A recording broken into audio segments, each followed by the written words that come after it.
Olá, meus amados em Cristo Jesus, graça e paz a todos da parte de nosso Senhor e Salvador Jesus Cristo. É um prazer estar com todos vocês novamente e vamos juntos a mais uma mensagem da graça de nosso Senhor Jesus. Eu agradeço a todos vocês, tá bom? Muito obrigado pelos comentários de vocês. Muito obrigado por participarem comigo dos meus vídeos. Você que tem me assistido, que tem comentado, deixado o seu like. Vocês já são abençoados, meu amado. Todos nós, todo o povo, nós já somos abençoados pela graça de Cristo. O que destrói o ser humano são suas atitudes, seus atos, o que você pratica. O fato de você não viver uma vida alinhada no Evangelho da graça de nosso Senhor Jesus Cristo é que, na verdade, acaba trazendo males para a sua vida. Isso você tem que entender. Então, meu querido, em nome de Jesus, eu peço que você deixe seu like, ok? Seu joinha, ó, por favor. Inscreva-se no canal e ative o sininho, por favor, em nome do Senhor Jesus Cristo. Vamos em frente, levar essas mensagens para o povo que vive enganado pelo sistema religioso evangélico. Porque o sistema religioso evangélico, ele tem trabalhado de forma absurda para enganar as pessoas. Claro que tudo vem de Deus, com toda certeza, porque Deus, ele tem enviado espíritos enganadores, mentirosos para falar pela boca de muita gente, para que se cumpra a sua palavra. Mas nós, que estamos sendo iluminados pelo Espírito Santo do Senhor, que ele tem nos trazido essa graça maravilhosa, tem nos revelado o reino do Filho do seu amor, somos eleitos com ele. E hoje eu quero relatar com você algo que, na verdade, tem até se tornado polêmico. E até hoje, muitos pastores e líderes religiosos têm passado para o povo uma grande mentira. Será que não tem como você entender? Será que as pessoas não vão entender nunca o que está escrito na Bíblia?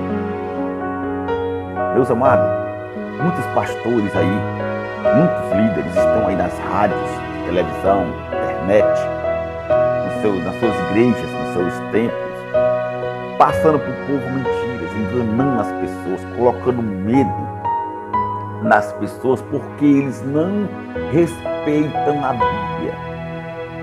Ficam futurizando. Eles ficam futurizando o que está escrito o tempo todo.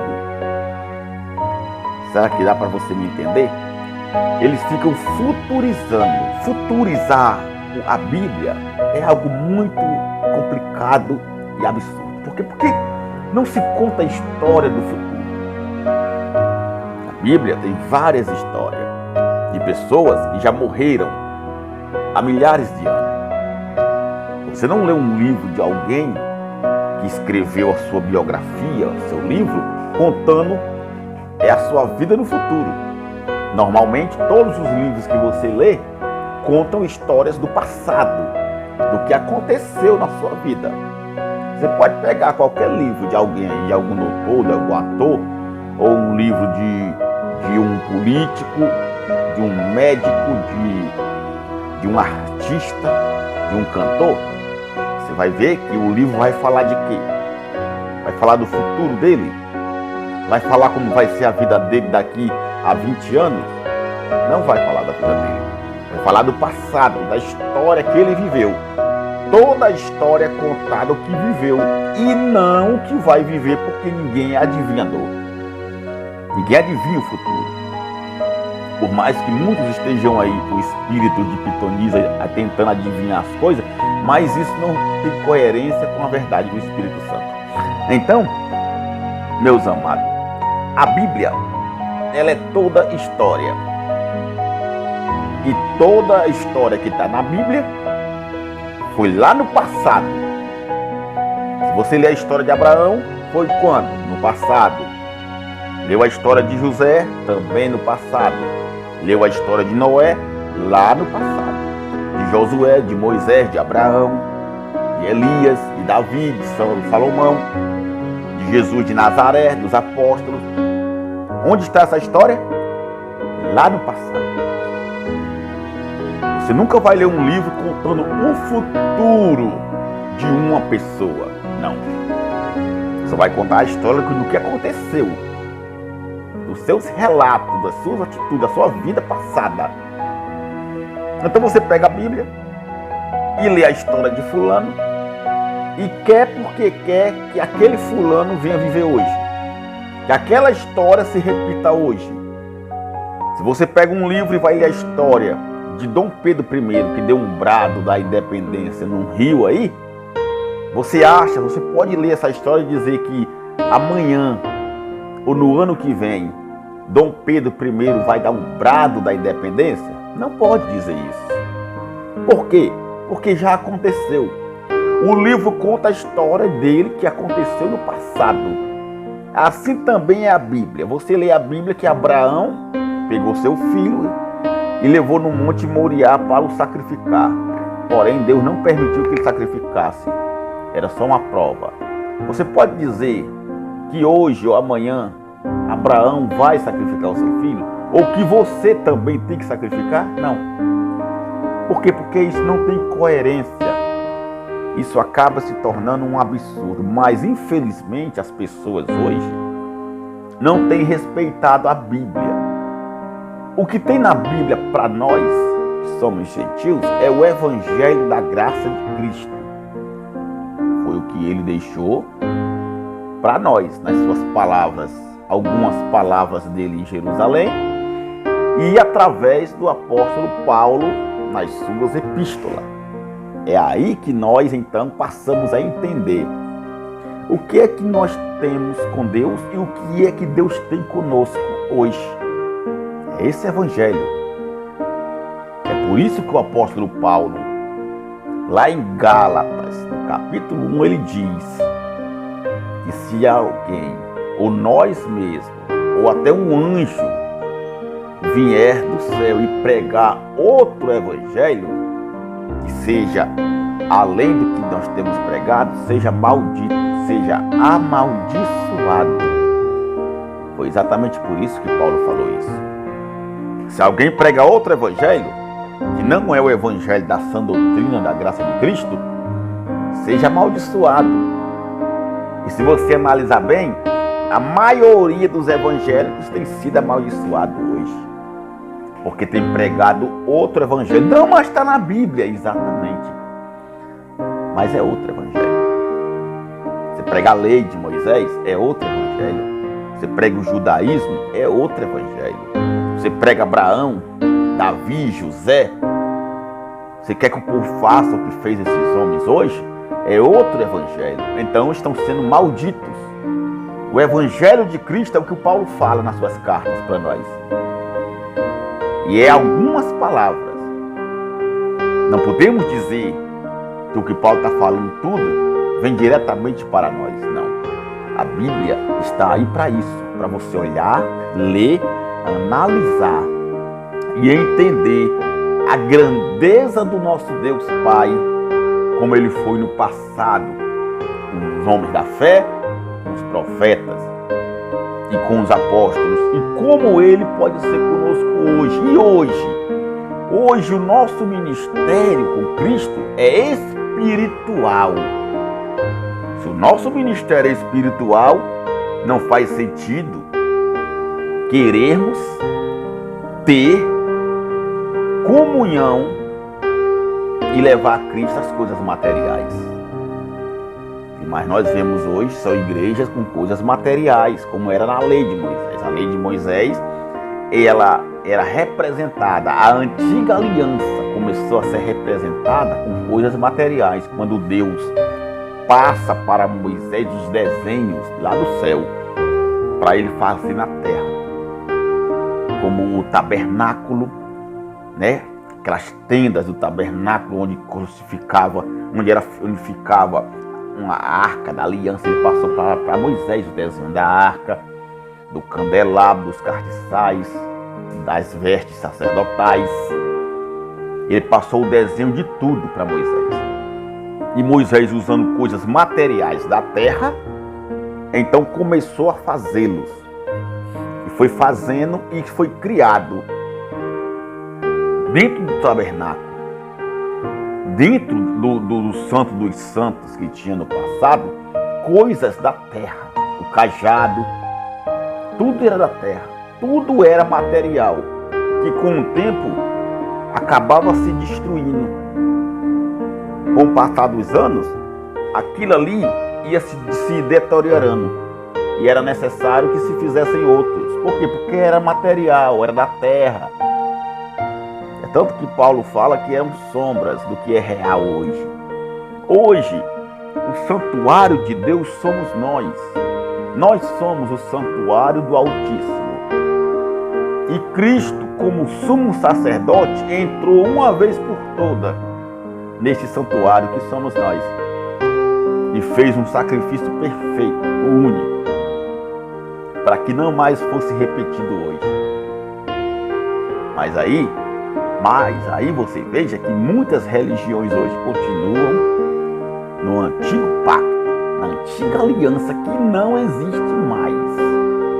Não adianta você inventar. Não existe mais a antiga aliança. Vamos tratar de um assunto aqui hoje que muitos evangélicos, pastores que se dizem de Deus consagrado, têm passado para o povo essa mentira. Eu quero que você abra a sua Bíblia no livro de 2 Tessalonicenses. Tessalonicenses, capítulo 2, vai falar sobre... Aqui Paulo, se você analisar bem o texto e o contexto, é a segunda epístola do apóstolo Paulo aos Tessalonicenses, o povo de Tessalônica. Entenda que Paulo aqui, nessa época, entre os anos 66 e 67 da era cristã do primeiro século, ele está falando, ou até antes, pode ser 52, pode ser 54, mas aqui ele está falando com o povo daquela época. Olha a importância de você respeitar a Bíblia. Por quê? Por que tem que ser respeitado? Porque, meu amado, quantos anos faz que foi escrito isso aqui? Isso aqui foi escrito há mais de 2000 anos. Você precisa entender que quando Jesus de Nazaré estava em Jerusalém, e ele começava a falar das coisas de Deus para o povo judeu. Ele não anunciava para mais ninguém, era só para o povo de Israel. Ele lia as escrituras.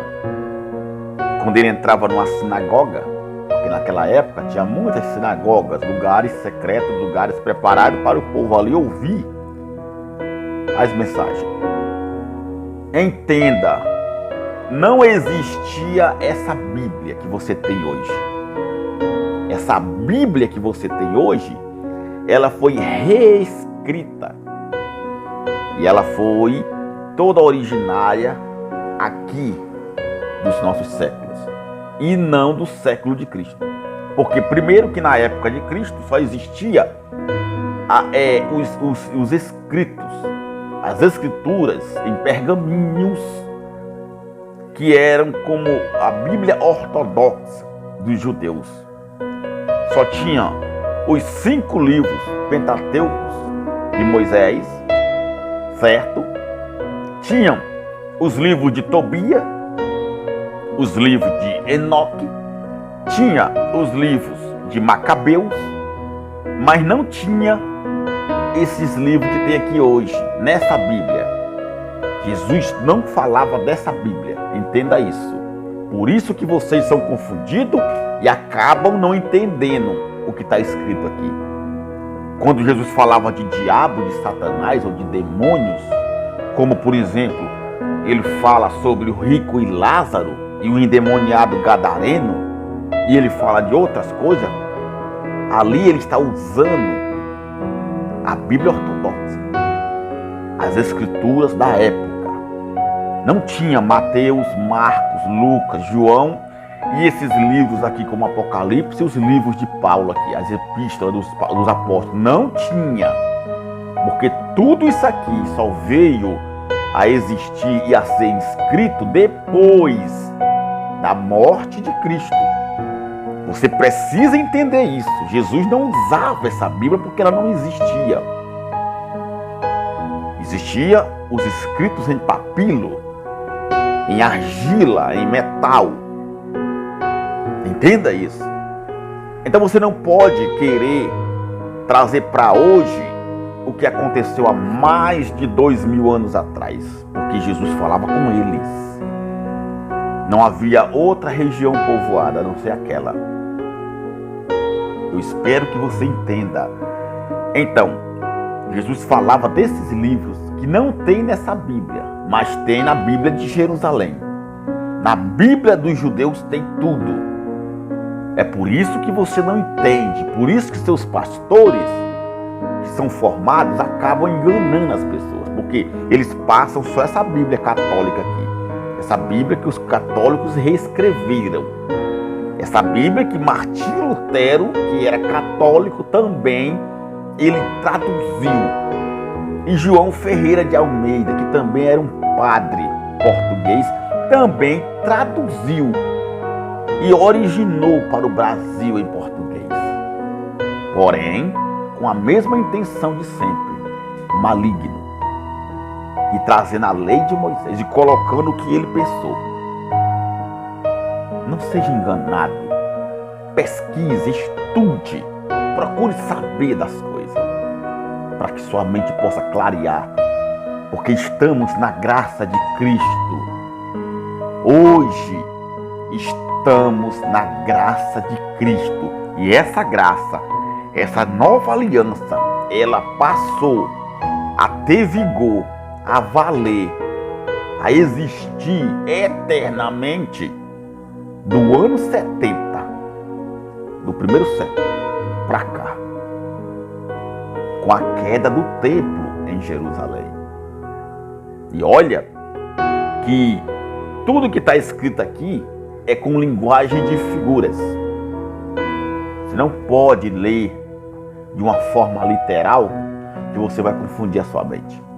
É preciso que você pesquise, analise, veja a verdade de tudo. Então aqui, a segunda epístola do apóstolo Paulo aos Tessalonicenses, que foi escrito depois que Cristo morreu, há uns 5, 10 anos, mais ou menos, podemos dizer assim, ou até mais, ou 15 anos, foi escrito. Então, entenda aqui comigo, Paulo, olha com quem que Paulo está aqui falando, olha com quem, para que você não seja enganado. Não leia texto sem contexto, não leia versículos soltos, que é isso que os pastores fazem para enganar o povo. Eles leem versículos soltos, e aí o povo é enganado, não lê um contexto. Mas aqui no capítulo 1, e no versículo 1 diz assim, Paulo e Silvano e Timóteo. Olha só, quem é que está com Paulo aqui? Paulo está acompanhado de Silvano e Timóteo, a igreja dos Tessalonicenses. Eles estão numa igreja, numa sinagoga lá em Tessalônica. Ele, Paulo, Silvano e Timóteo. Em Deus, nosso Pai, e no Senhor Jesus Cristo, graça e paz a vós, da parte de Deus, nosso Pai, e da do Senhor Jesus Cristo. Sempre devemos, irmãos, dar graças a Deus por vós, como é justo, porque a vossa fé cresce muitíssimo, e o amor de cada um, de todos vós, aumenta, de uns para com os outros.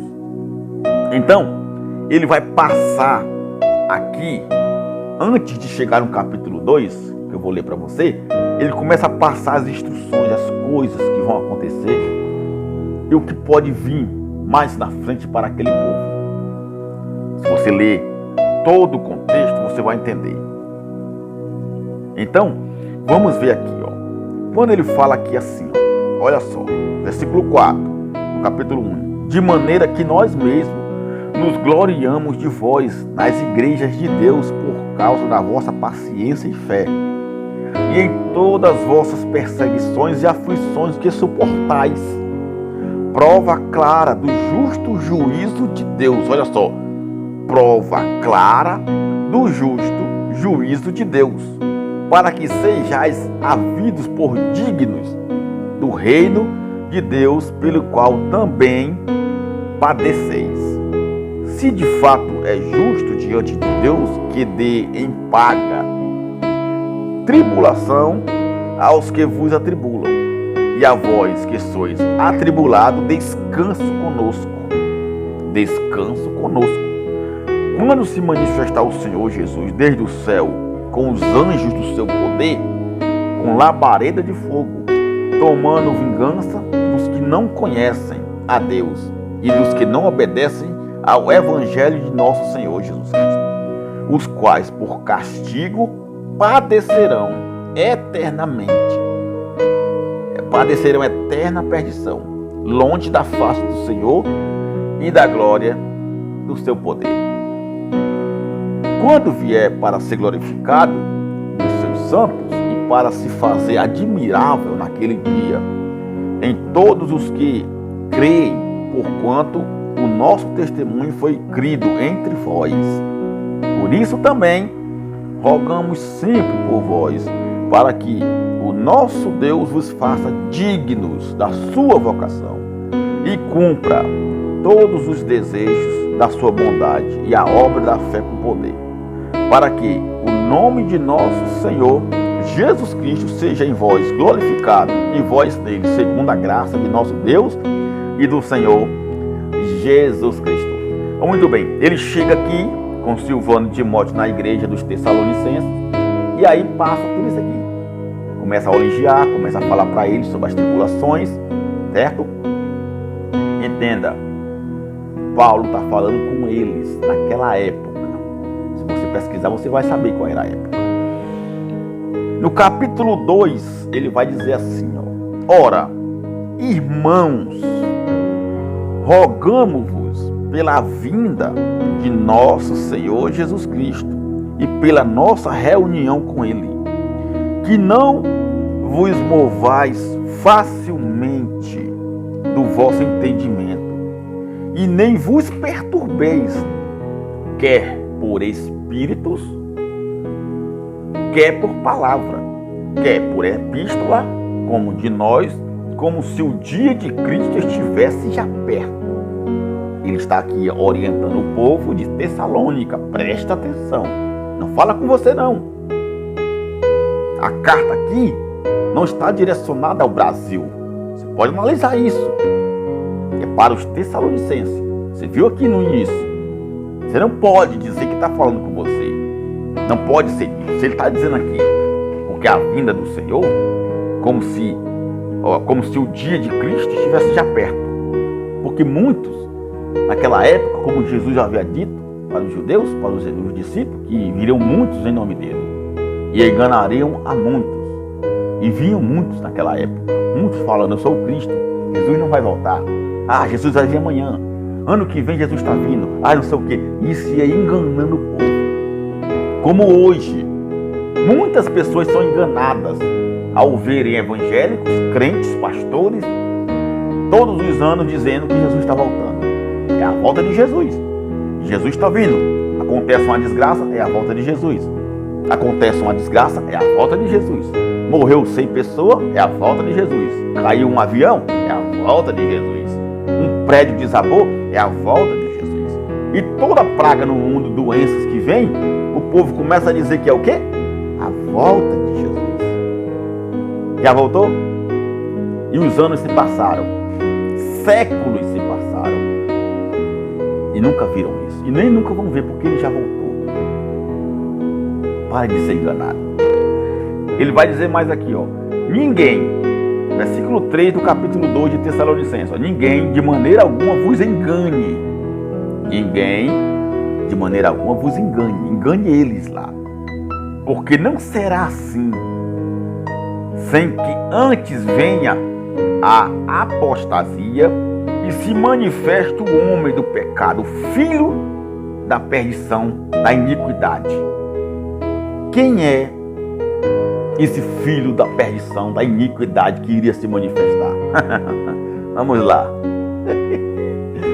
Hein? Responda para mim. Quem era? Preste atenção.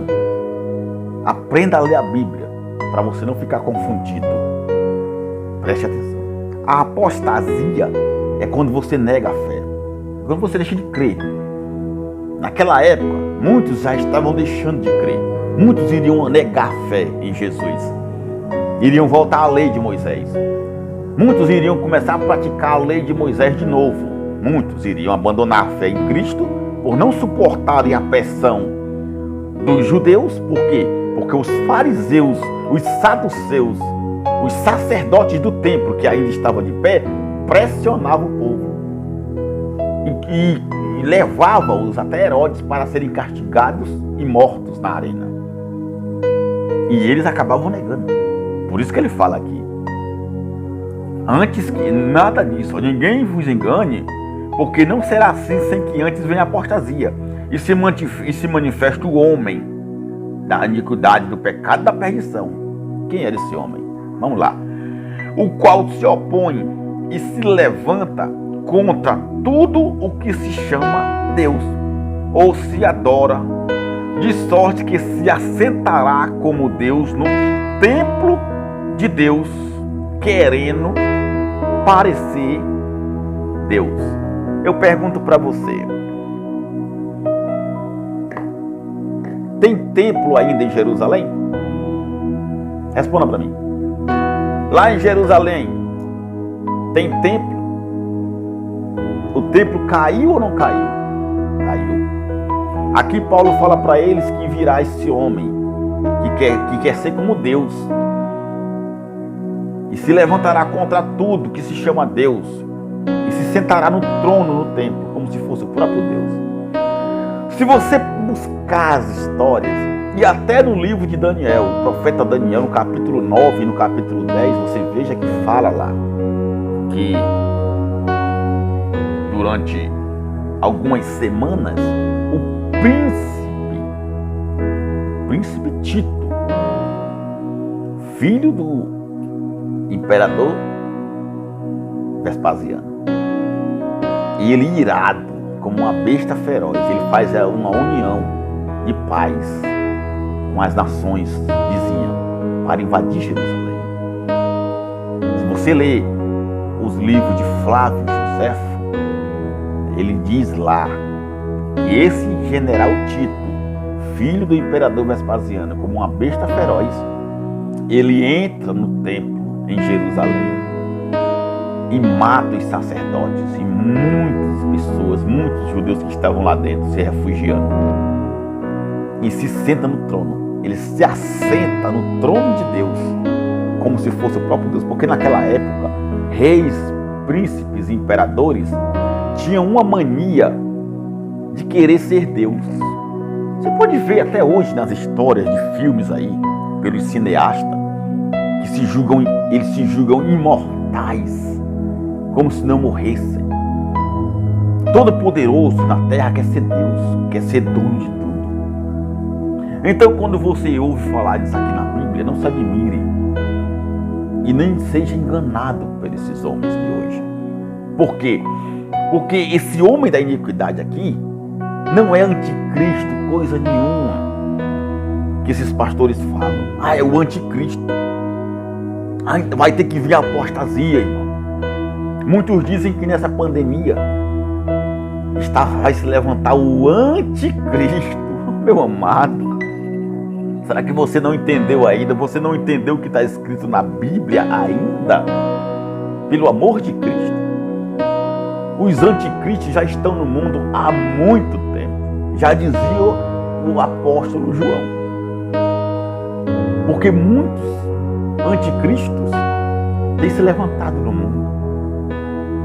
Anticristo não é um. Não é só um, como se fosse um político, um líder religioso ou como se fosse um papa, ou seja lá quem for aí do mundo. Nada disso. Entenda e entenda, pelo amor de Cristo, todo o evento que Jesus de Nazaré falava, o apóstolo Paulo e João em Apocalipse sobre a grande tribulação e o juízo era para o passado. Quer ver uma prova disso? Você veja que quando João começa a escrever o Apocalipse, o anjo que fala com ele diz para ele o que? Escreve num livro e envia para as 7 igrejas. Apocalipse capítulo 1, versículo 9. Ele diz: envia as 7 igrejas que estão aonde? Na Ásia. Essas igrejas existem hoje? Eu só quero que você responda isso para mim. As igrejas da Ásia, naquela antiga Ásia Menor, onde estava lá, que tinha Roma, Jerusalém, tudo ali próximo. Responda para mim. Existem hoje? Como é que você pode dizer que o que está escrito aqui é para o futuro? Se aqui fala de espada, aqui diz que o homem da iniquidade, Jesus falou, porque muitos serão mortos à espada. Você vê algum exército hoje com espada? Responda para mim. Como é que você pode futurizar a Bíblia, meu amigo? Como é que você pode enganar a humanidade com sua lambança, com suas falácias, com suas filosofias? Ó, pastores evangélicos mentirosos.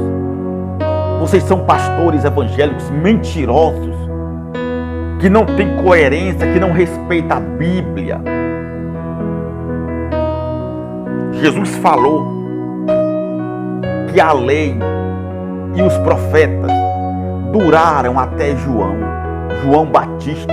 Então quer dizer que de João Batista para cá não tem mais lei e nem profetas. Existe o dom de profecias, que é o que eu estou fazendo aqui, pregando a palavra.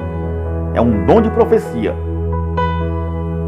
Agora, se eu sair desse dom e falar assim: irmão, o Senhor está me revelando que vai ter uma grande desgraça na tua vida, que teu filho vai sofrer isso, que a irmã vai passar por aquilo, o Senhor manda te dizer, irmã. Isso é mentira. Eu estou saindo do dom de profecia da graça de Cristo, estou entrando na carne. Eu estou falando coisa minha. Não vem de Deus, não vem do Evangelho de Cristo. Então isso é mentira. Você está me entendendo? Então você tem que entender isso. João diz: eu, Apocalipse capítulo 1, versículo 9, sou companheiro vosso na tribulação e na aflição.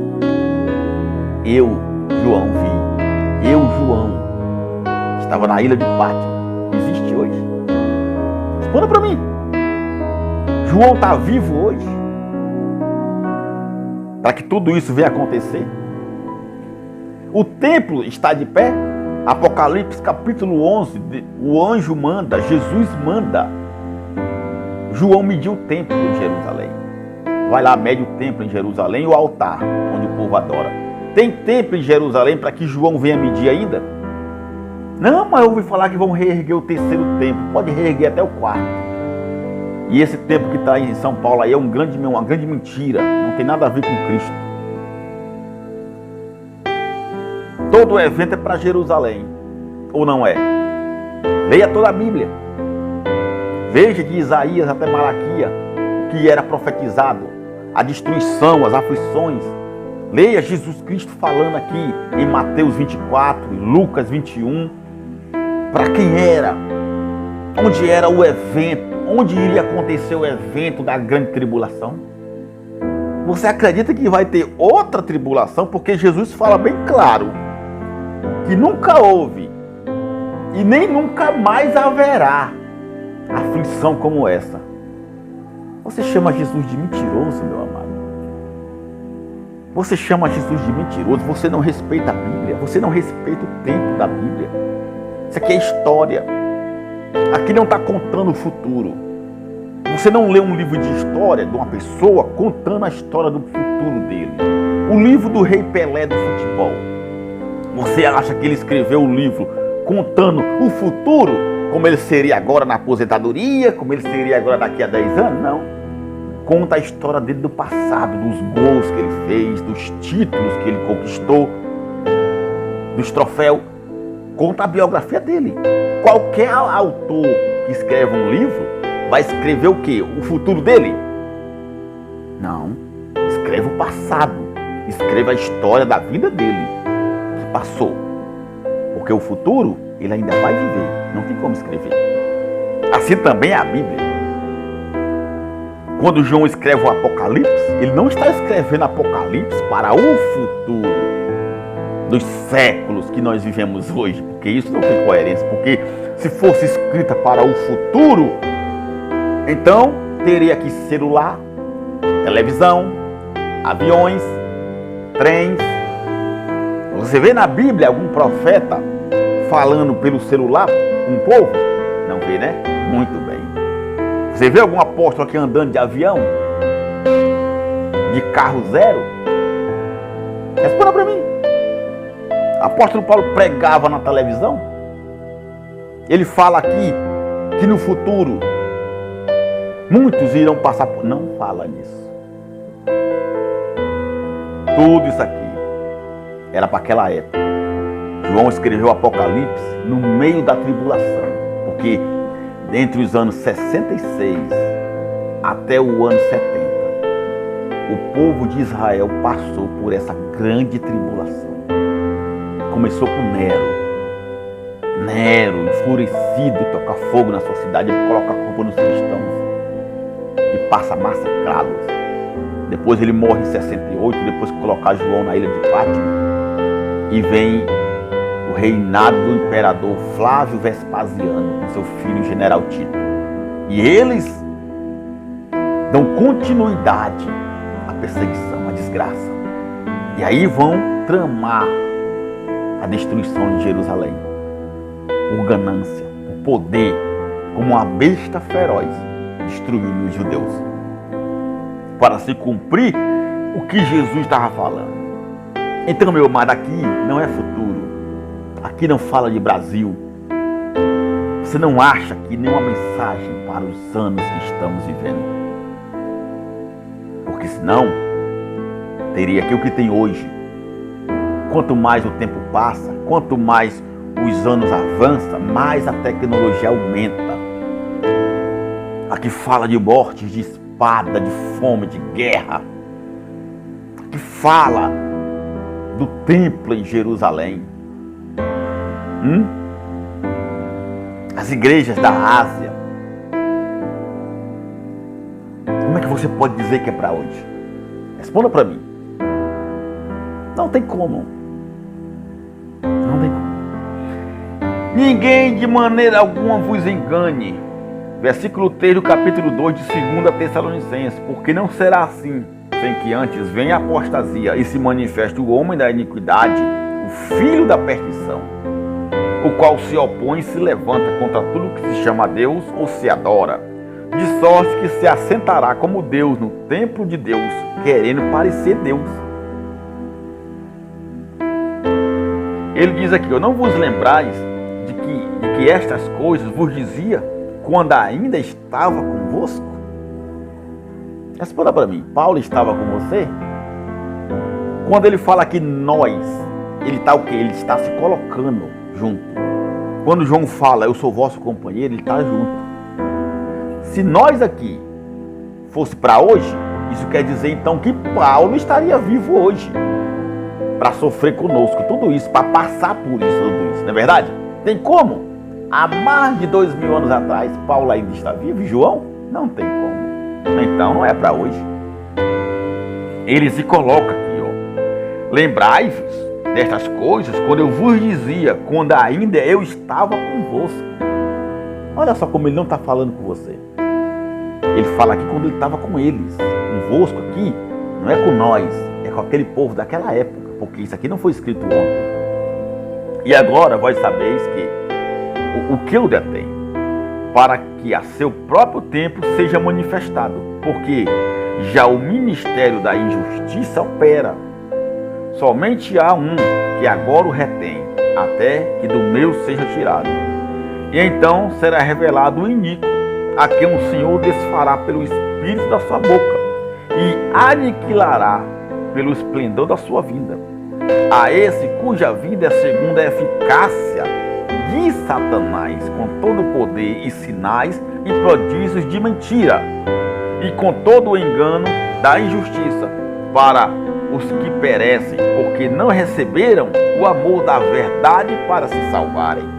E por isso Deus lhes enviará a operação do erro, para que creiam a mentira, para que sejam julgados todos os que não creram na verdade, antes tiveram prazer na iniquidade. Olha, você veja que o prazer da iniquidade aqui, e esse que cuja vinda é segundo a eficácia de Satanás, não é uma criatura de chifre, nada disso, não é a mitologia grega que os evangélicos falam hoje, não.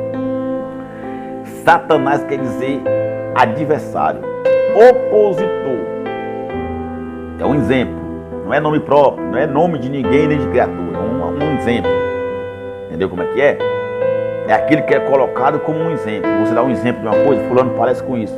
Essa mulher parece um demônio, essa mulher, mas ela não é um demônio, é só um exemplo que você dá. Assim também é o que está escrito aqui. Por que a eficácia de Satanás? Porque ele é um adversário, porque ele é um opositor, ele se opõe contra Deus. Qualquer um de nós pode ser um Satanás, é só a gente ficar contra alguém ou contra Deus. É um Satanás, é um diabo, é aquilo que se opõe. Aprenda. E quando diz aqui a iniquidade, não está falando dos pecados de hoje que você pratica na sua carne, não. Essa iniquidade era a lei de Moisés, que o povo preferiram viver a lei de Moisés do que o evangelho da graça. Por isso que serão destruídos aqui. Você está entendendo como não é para hoje? Não tem mais a lei. Como é que tem iniquidade hoje? Como é que tem transgressão da lei hoje? Se a lei acabou. Se Cristo foi o fim da lei. Se o templo foi derrubado em Jerusalém. Está lá, não tem mais lá. Lá tem uma mesquita dos muçulmanos. Aqui fala no templo, fala na iniquidade, no pecado da lei. Então não é para hoje, de maneira nenhuma. E nem para o futuro.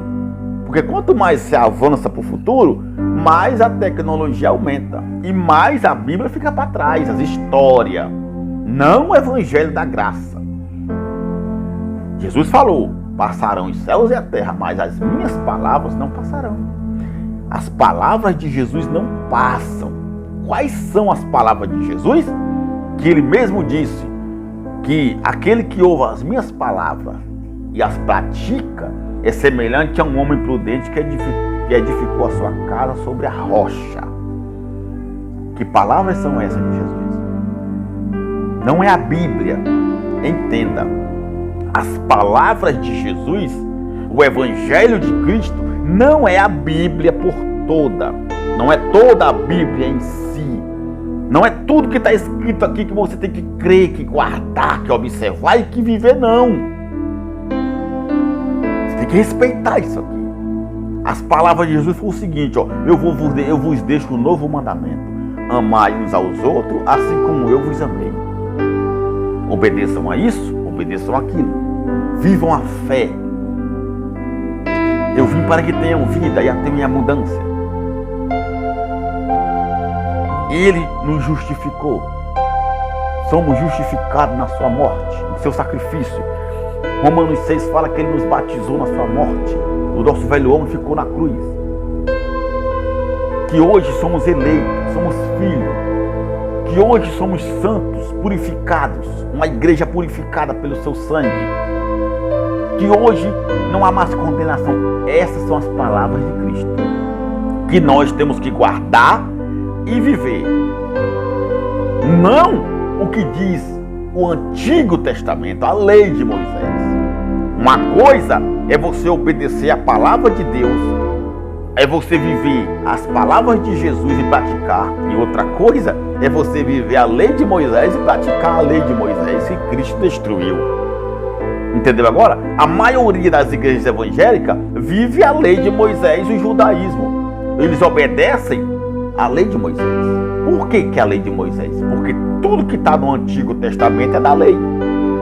Quando você faz campanha de Josué, quando você faz campanha de Gideão, quando você faz campanha de Abraão, da porta de Harã, campanha de justiça, quando você faz jejum de Daniel, quando você sobe em altar, quando você recebe consagração de óleo do supermercado, quando você pega envelope, quando você leva vassoura ungida, sabonete ungido, lenço ungido, quando você faz campanhas, correntes, tudo isso aí é a lei de Moisés, é a antiga aliança que não funciona mais. Então você não está obedecendo a palavra de Deus, você não está praticando a palavra de Deus, coisa nenhuma. Olha o engano aí. Não é assim que os líderes religiosos fazem com o povo? Para eles, você só está obedecendo a palavra de Deus, você só está praticando a palavra de Deus quando você é dizimista, quando você faz campanha, quando você é consagrado com óleo de mercantil, quando você sobe em altar, quando você mergulha em água como batismo, quando toma a Santa Ceia, quando sai na rua entregando um panfleto, jornal para as pessoas. Não é assim? Isso, para eles, é a obra de Deus.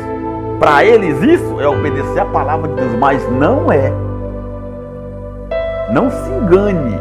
Obedecer a palavra de Deus hoje e viver a fé no Evangelho de Cristo não tem nada a ver com a lei de Moisés. Você dá dízimo, você recebe consagração na sua cabeça com aquele óleo, azeite de oliva que vem numa latinha ou num vidro grande comprado no supermercado. Você pega envelope, você coloca seu tudo em altar, você crê em arca da aliança, cajado de Moisés, você passa por cruz, por porta feita por homens, você pratica tudo isso, toma a Santa Ceia, se batiza em água, você não está vivendo a palavra de Deus. Você não está obedecendo a palavra de Deus. Você não está praticando a palavra de Deus. Você não está vivendo o Evangelho da Graça. Você está vivendo a lei de Moisés que Cristo destruiu na cruz. Você entendeu agora? Cristo veio, cumpriu tudo isso aí. Ele fez isso, cumpriu, para que ninguém mais fizesse. E na cruz ele disse, Tetelestai, quer dizer, está consumado. A dívida foi paga, vocês não devem nada. E de lá para cá é a graça de Cristo. Você entendeu agora? Meus amados, o anticristo que eles tanto falam, todo o Apocalipse se refere ao primeiro capítulo. Todo o Apocalipse da Bíblia, ele se distingue e ele é completado, ele é referente a todo o primeiro capítulo.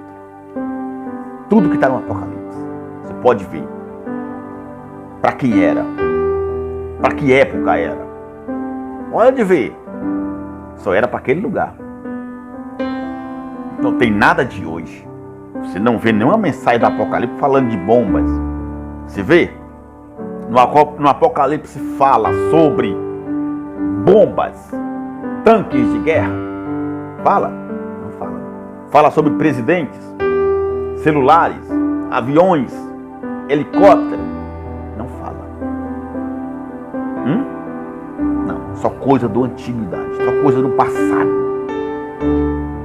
Pode ver isso.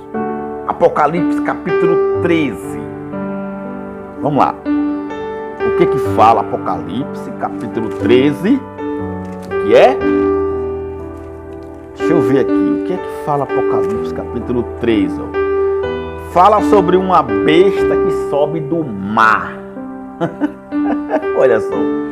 E eu pus-me sobre a areia do mar e vi subir do mar uma besta que tinha 7 cabeças e 10 chifres, e sobre os seus chifres 10 diademas, e sobre as suas cabeças um nome de blasfêmia.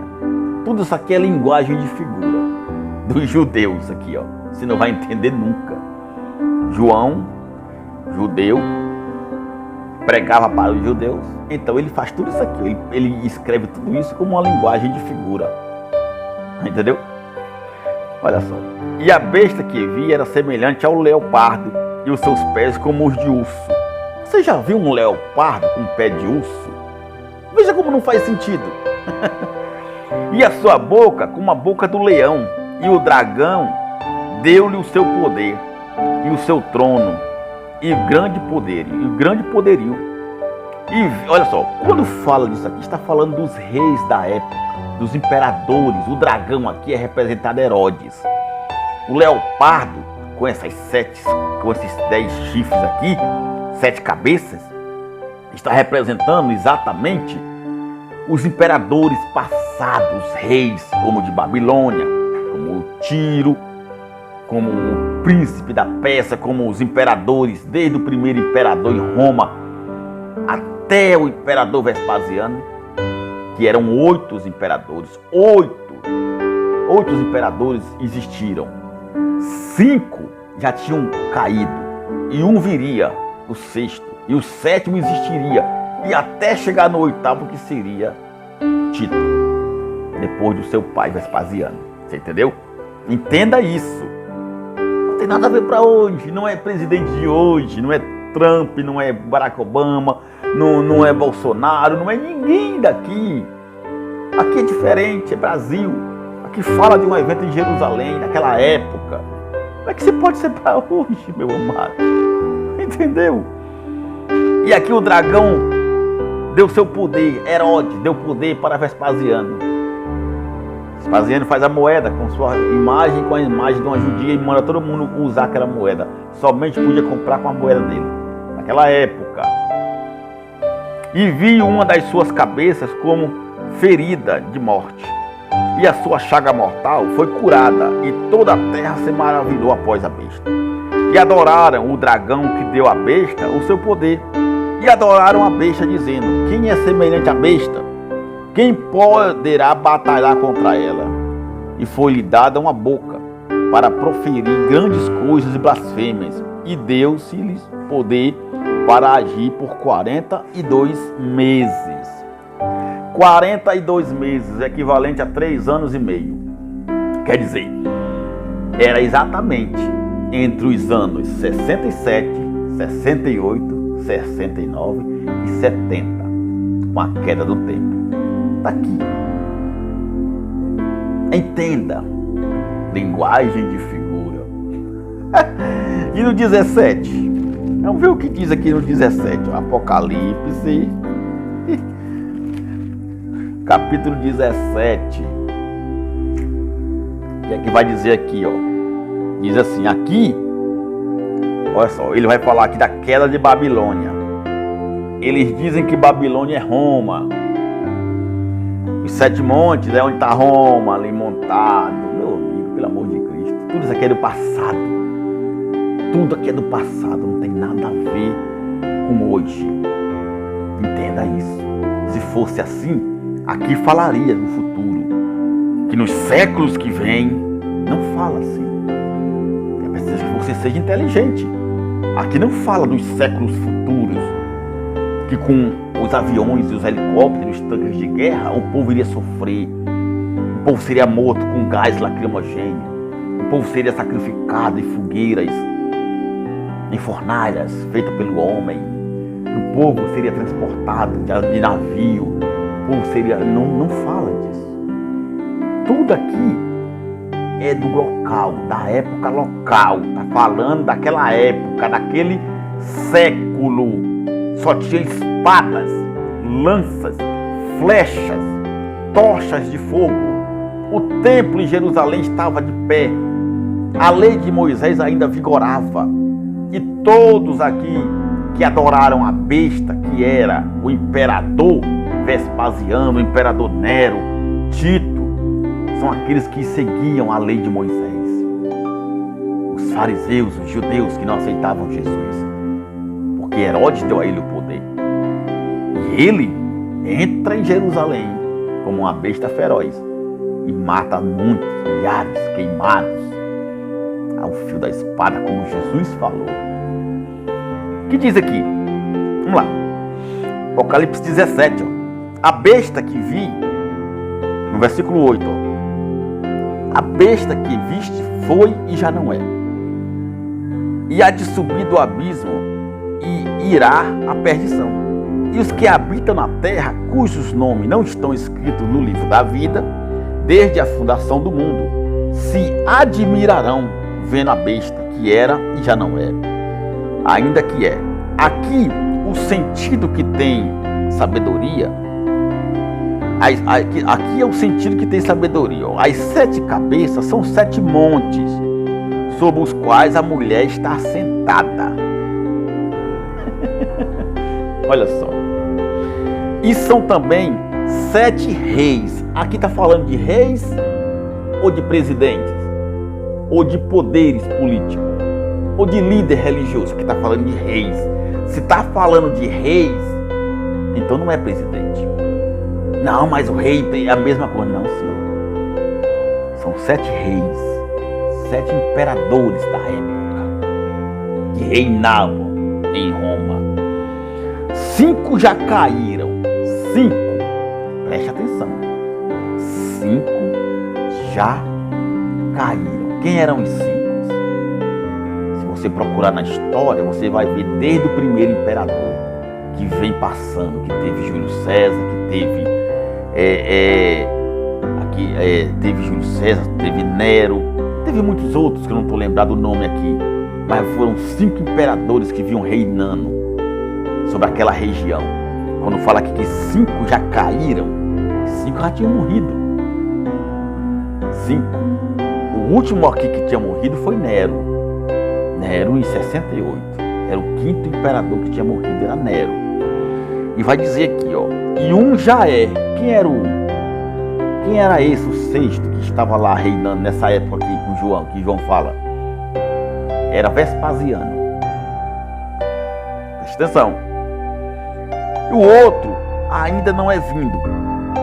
General Tito, que era príncipe ainda. E quando vier, convém que dure um pouco de tempo. Ele passou pouco tempo reinando. Presta atenção. E a besta que era e já não é ela também o 8º, e é dos 7, e vai à perdição. E os 10 chifres que vistes são 10 reis, que ainda não receberam o reino, mas receberão poder como reis por 1 hora, juntamente com a besta. Nessa época aqui, 10 reis se uniram com os romanos para destruir Jerusalém. Jerusalém estava cercada por 6 anos. Ficou Jerusalém cercada. Ninguém saía, ninguém entrava. E a água acabou, a comida acabou. O povo comia os animais, mulheres comiam seus filhos. Pode ler na história de Flávio José. A fome era grande, muitos se matavam. Entendeu aí? Estes têm um mesmo intento e entregarão o seu poder à autoridade e à autoridade à besta. E estes combaterão contra o Cordeiro, e o Cordeiro vos vencerá, porque é o Senhor dos senhores e o Rei dos reis. Vencerão os que estão com ele, chamados e eleitos e fiéis.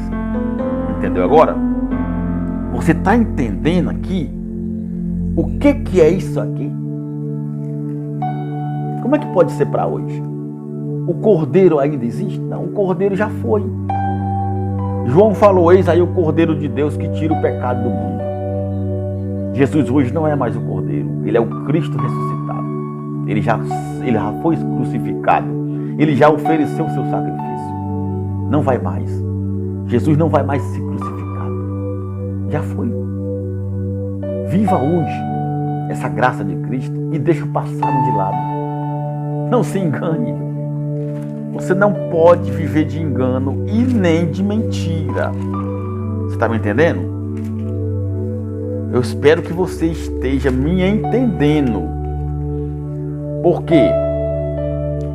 Porque, meu amado, eu só quero que você entenda uma coisa.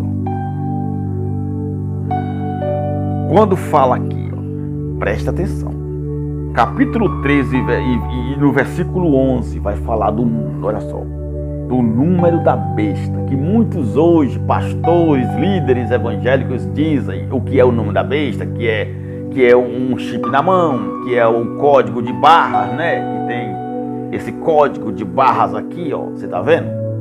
Muitos até dizem que é isso aqui, que não tem nada a ver, isso aqui é somente para identificar o produto. É tecnologia. A Bíblia não pode falar isso aqui. Será que você não entende isso? Olha o que diz aqui, versículo 11, ó, do capítulo 3 do Apocalipse. E vi subir da terra outra besta, e tinha 2 chifres, semelhante ao de um cordeiro, e falava como um dragão, e exerce todo o poder da primeira besta na sua presença, e faz que a terra e os que nela habitam adorem a primeira besta, cuja chaga mortal fora curada, e faz grandes sinais, de maneira que até fogo faz descer do céu a terra, à vista dos homens, e engana os que habitam na terra, com sinais que lhe foi permitido que fizesse em presença da besta, dizendo aos que habitam na terra que fizessem uma imagem, a besta que tinha a ferida da espada, e vivia, olha só aqui, que tinha a ferida da espada. Alguém luta de espada hoje? Não. E foi-lhe concedido que desse espírito à imagem da besta, para que também a imagem da besta falasse, e fizesse que fossem mortos todos os que não adorassem a imagem da besta. E faz que a todos, pequenos e grandes, ricos e pobres, livres e servos, lhes seja posto um sinal na sua mão direita ou nas suas testas, para que ninguém possa comprar ou vender, senão aquele que tiver o sinal, ou o nome da besta, ou o número do seu nome. Você entendeu agora? Meu amado, olha aqui, deixa eu explicar uma coisa para você aqui, ó. Você precisa entender uma coisa muito interessante, que você tem que entender, meu amado, que aqui fala do número do seu nome. E ele diz aqui no versículo 18: aqui há a sabedoria. Aquele que tem entendimento, que calcule o número da besta, porque é o número de um quê? É o número de um homem. É o número de um homem. Você está entendendo? Tem nada a ver com a criatura das trevas, com Satanás, com o diabo que muitos falam, não. Era um homem, era um imperador que naquela época massacrava os judeus, crucificava, queimava, decapitava. João descreve esses homens como uma besta feroz. Você está me entendendo? Como uma besta feroz. Será que você está me entendendo, meu amado? Exatamente. Será que você exatamente está me entendendo o que é isso aqui? Como uma besta feroz. É isso que você tem que entender hoje. Como uma besta feroz. Então, você não pode de maneira nenhuma querer que tudo isso aqui seja para hoje. Porque desde o primeiro capítulo de Apocalipse que você leu comigo, que foi escrito para o povo da Ásia, os que estavam na Ásia. Então como é que pode os evangélicos querer que hoje ou amanhã, ou seja lá quando, vai se levantar um anticristo? Será que isso é verdade mesmo? Vamos ver aqui, ó. Olha o que João fala aqui, ó. Olha só. Aqui diz assim, ó. Primeira epístola de João, capítulo 2, versículo 18, vai dizer assim, ó. Filhinhos, é já a última hora, e como ouvistes que vem o anticristo, também, olha só, filhinhos, é já a última hora, e como ouvistes que vem o anticristo, também agora muitos se tem feito anticristos. Eu já disse e vou repetir.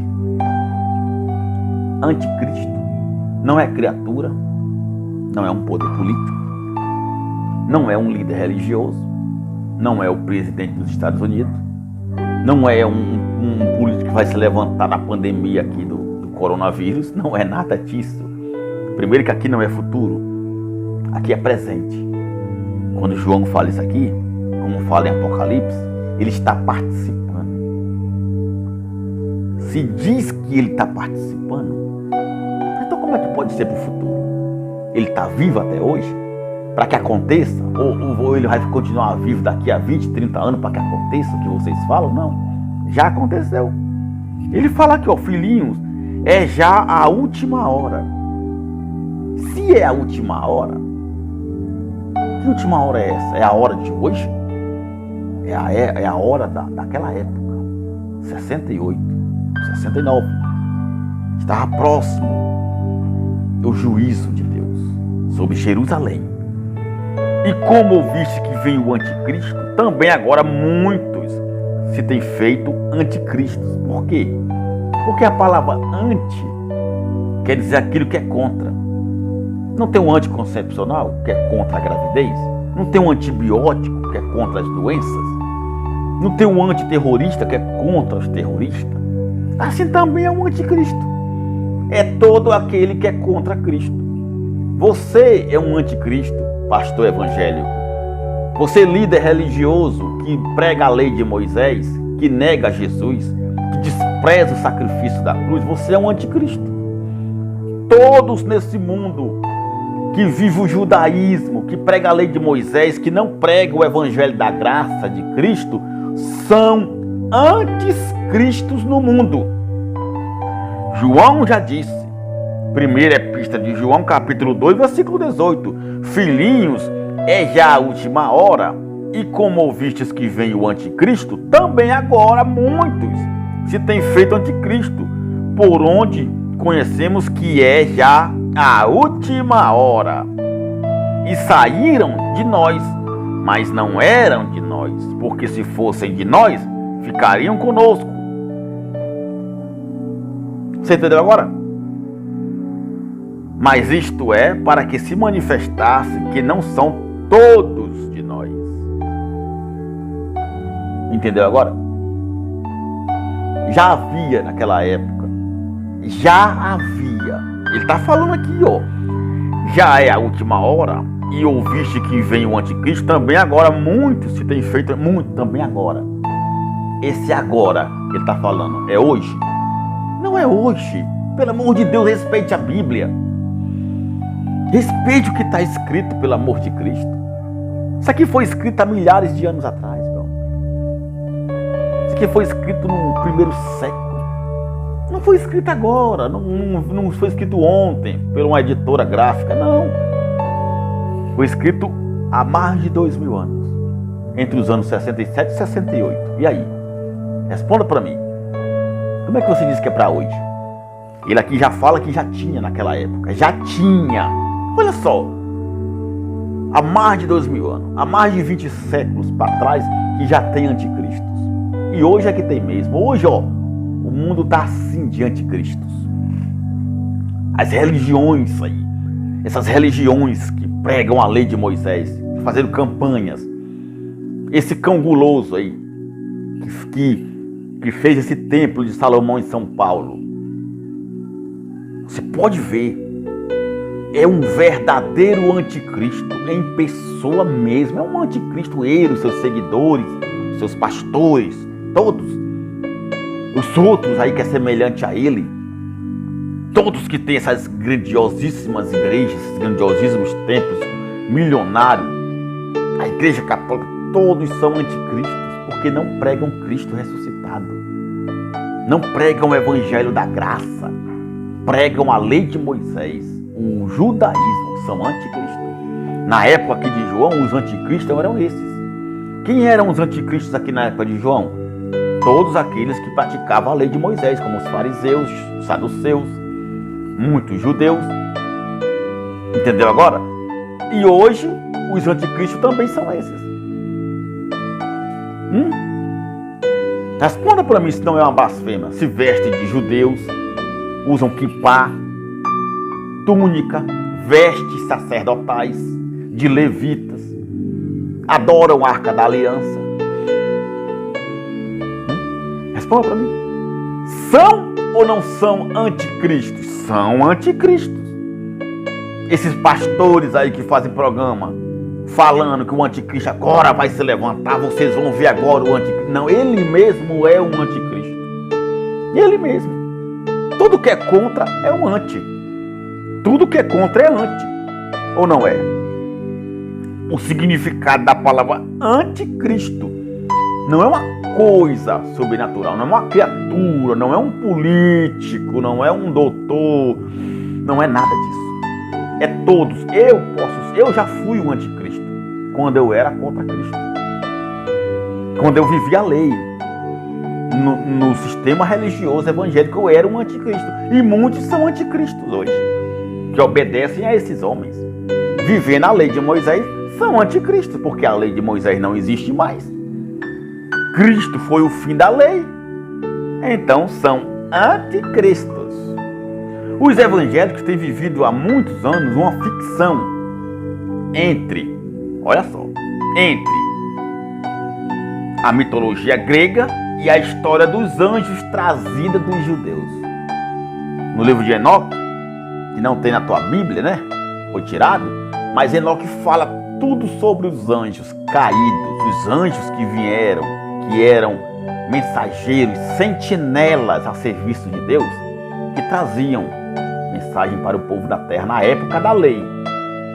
Na época da lei, ali era o ministério deles, dos anjos.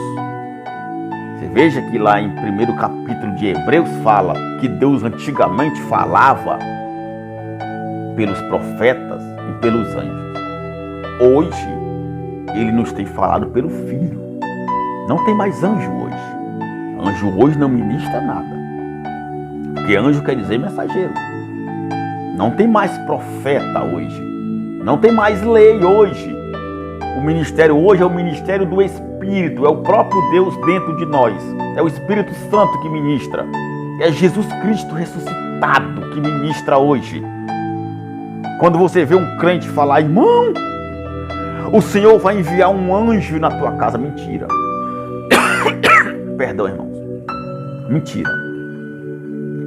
Um anjo vai na tua frente, um anjo está protegendo tua família, um anjo está com a espada. Mentira. Não é mais ministério de anjos. Antigamente, na antiga aliança, como os anjos que foram lá e libertaram Paulo e Silas da prisão, ali era a antiga aliança ainda. O templo ainda estava de pé, os pactos se cruzavam. Hoje, com a queda do templo, acabou a lei, acabou tudo, não tem mais anjo, não adianta você ser enganado. O ministério hoje é do Espírito, não tem nada a ver com material. E Enoque fala mesmo, os anjos se rebelaram. Mais de 200 anjos se rebelaram, tiveram relações, porque ele se revestiu de carne. E a carne reinou, a alma reinou, dando prazer a eles. E eles se rebelaram e trouxeram à humanidade horrores, coisas horríveis. Por quê? Porque os anjos é que tinham todo o conhecimento da verdade, da escrita, como falar, como escrever, como fabricar armas. Então eles passaram isso para os homens da terra. Como é que eles faziam suas lanças, suas espadas, como escrever com tinta e pena. Foi os anjos que ensinaram, que passaram para eles isso. Entendeu? Por isso que Deus trouxe o dilúvio de Noé, por causa da rebelião dos anjos. Aqui na terra, não foi lá no reino de Deus. Quando fala em Apocalipse que houve batalha no céu, Miguel, os arcanjos lutaram contra o dragão, a serpente, contra o Satanás e o diabo que fala aqui, não está falando lá no reino de Deus, não. O céu é esse aqui, ó, acima de nós. Quando você olha para cima, você vê o quê? Você vê, né, o céu? Esse é o céu que a Bíblia fala. Não é o reino de Deus lá no terceiro céu. Não. A batalha foi aí. A batalha contra esses anjos foram presos em cadeias eternas. Foram julgados, no dia do julgamento com Cristo, estão presos, morreu, acabou, não existe mais. Então, a lei e os profetas duraram até João, falou Jesus de Nazaré. De lá para cá não tem mais anjo. É o ministério do Espírito. Não se engane. Qual era a mitologia grega que hoje os evangélicos estão vivendo? Sobre Satanás, diabo, criatura de chifre, com cetro na mão, com cauda. A mitologia grega criou diabos, demônios, Satanás, como uma criatura, com chifre, com cauda, com cetro. Os deuses gregos, como Zeus, Apolo, Afrodite, Perseu, Hades e muitos outros, muitos. Isso é mitologia grega, é ficção. E é o que a maioria dos evangélicos vivem hoje, uma ficção. Como se fosse um conto de fadas, como se fosse uma história em quadrinhos. Não vive Cristo ressuscitado. Os judeus falavam de anjos, porque eram mensageiros, que viviam a serviço de Deus. Hoje não precisa mais. Cristo derramou seu sangue, trouxe a nova aliança. E na nova aliança não tem nada da antiga. Tudo é novo. João falou, eu vi novos céus e nova terra. Que novos céus e nova terra era essa?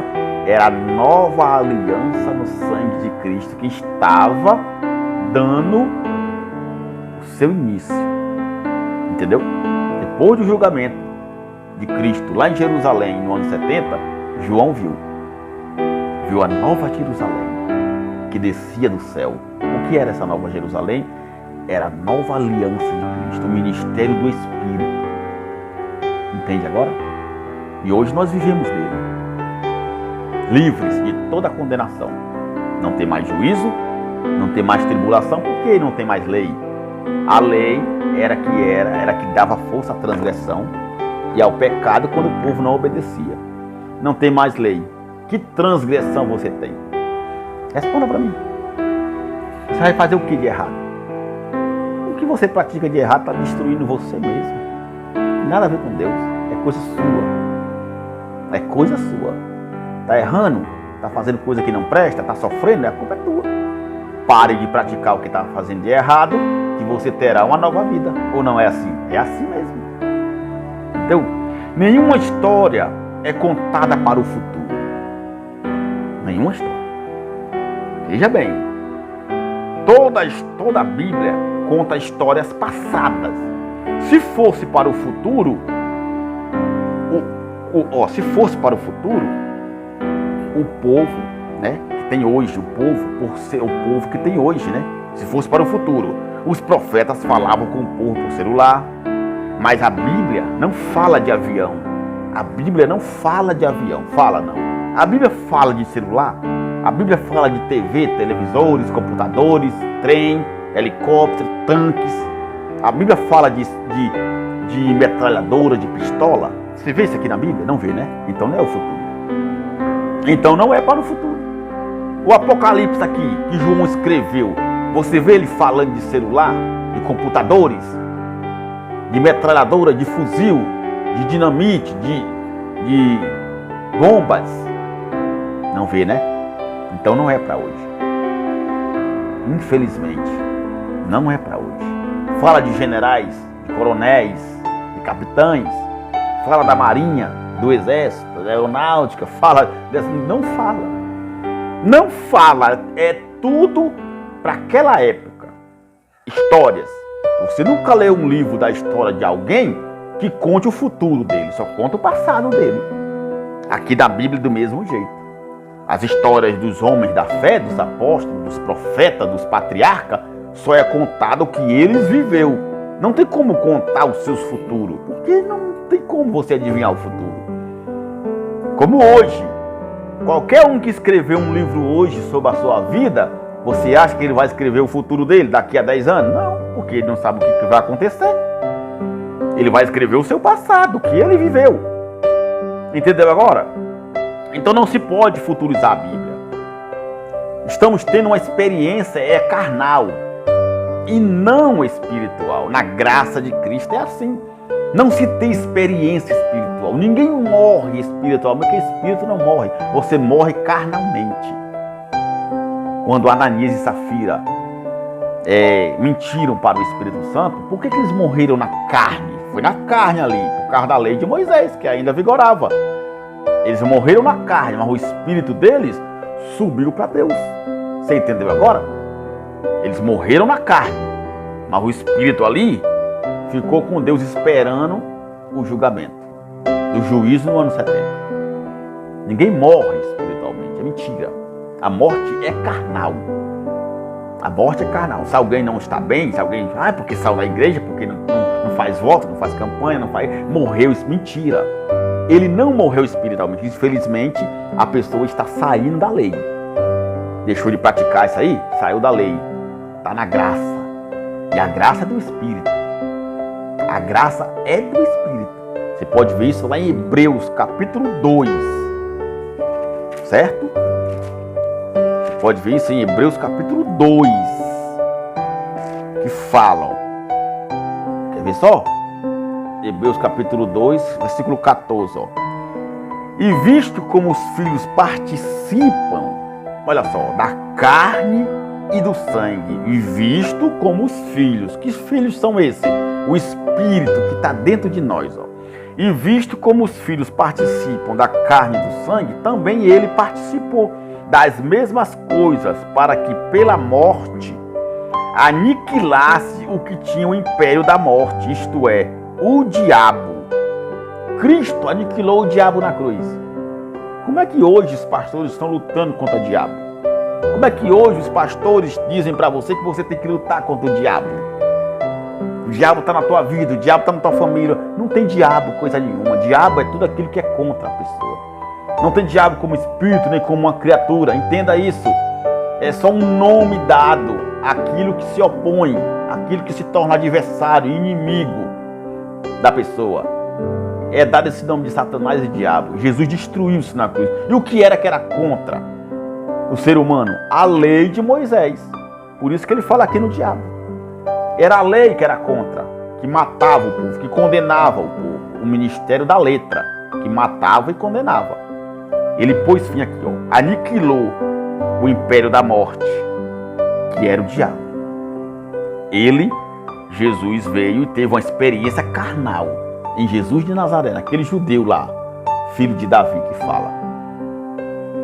Ele não estava tendo experiência espiritual, ele estava tendo experiência carnal. Todos nós aqui, como diz aqui, ó, e visto como os filhos participam da carne e do sangue, está aqui. Não diz aqui que os filhos participam do Espírito, não. Aqui diz que os filhos participam da carne e do sangue, como também Cristo participou. Ele vem, Deus, e se reveste de carne, como eram os anjos, como fala no livro de Enoque. Os anjos vinham, se revestiam de carne, a serviço do Senhor dos Espíritos. Quem é o Senhor dos Espíritos? Jesus Cristo. Ele é o Senhor dos Espíritos.